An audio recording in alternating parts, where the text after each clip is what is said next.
প্রশাসনিক শিডিউল অনুযায়ী দুপুর 12টায় বরিশালে প্রবেশ করবেন বাংলাদেশের প্রধানমন্ত্রী তারেক রহমান এবং তিনি 30 গোডাউনে বৃক্ষরোপণ কর্মসূচির উদ্বোধন করবেন।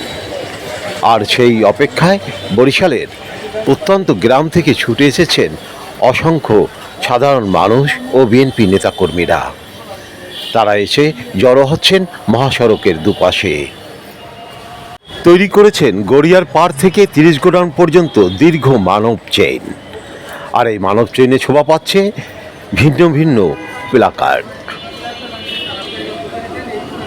প্রধানমন্ত্রী এই মুহূর্তে গৌর নদীতে তার কর্মসূচিগুলো পালন করছেন। সেখানে তিনি বৃক্ষরোপণ এবং ফ্যামিলি কার্ড বিতরণে অংশ নেবেন। তারপর তিনি আসবেন বরিশালের উদ্দেশ্যে।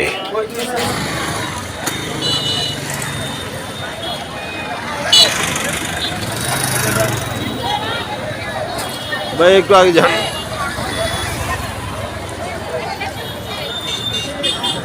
ভাই রিস্টা করে দিতে না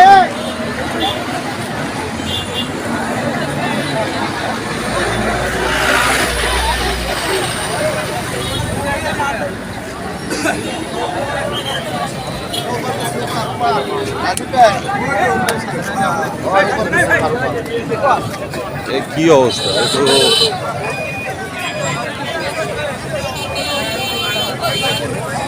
একটা প্লাকার্ড জাগান তো।